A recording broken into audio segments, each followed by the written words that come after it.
Bismillahirrahmanirrahim. Welcome to Ali's Biology. In this video we will discuss about the various steps which are involved in solving a biological problem. So number one is recognition of the biological problem. That word is that biological problem, is that a disease or something else? And then observations which are being done by means of five senses, which include vision, hearing, smell, taste and touch. Okay, these observations might be quantitative, they might be qualitative. If we talk about the qualitative observations, so they are variable, means that they can be changed. Someone says that it's too much cold, other one says that no, it's not too much cold. It means that they are variable. Non-measurable, cannot be measured and cannot be recorded in the form of number.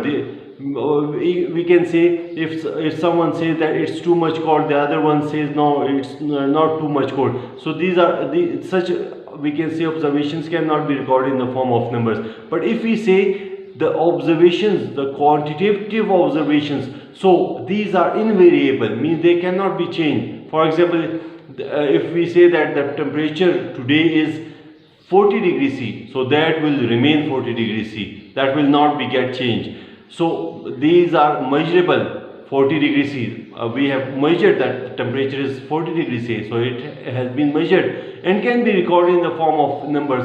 40, the number 40, it shows that it is in the form of number. Okay, for example, I have mentioned an example, a simplest example here.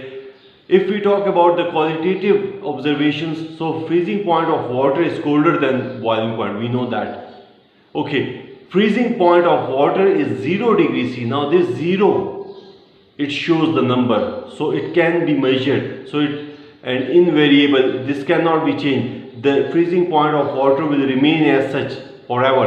Okay, then boiling point of water is 100 degrees C. It means this 100, it is a number and it will never change, so it's invariable. So such observations, the quantitative observations, they are far better than qualitative observations because they are invariable, they will never change, they can be measured and they can be recorded in the form of numbers, while qualitative observations don't have such, we can say, properties. So that's why we can say the scientists, they will prefer the quantitative observations. Okay, then after observations we have the hypothesis, which is a general statement given by the scientists on the basis of the observations regarding the specific biological problem. Then deduction, a logical statement given on the basis of that hypothesis.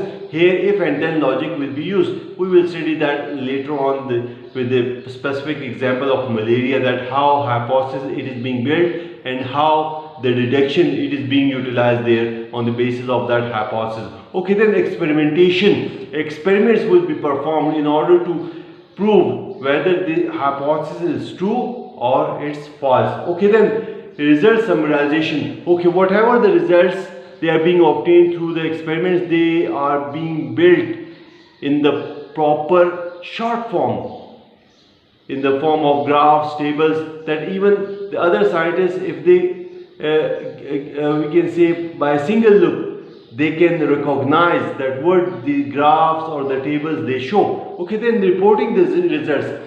The results, they are being reported by the scientists in the proper research paper or the thesis, and they will show, that particular scientist will show his results regarding the specific biological problem in front of the other scientists, and the other scientists, they will ask different questions from that specific scientist, and he will have to answer those questions. So in this way we can say the results, they are being reported in the research paper or thesis.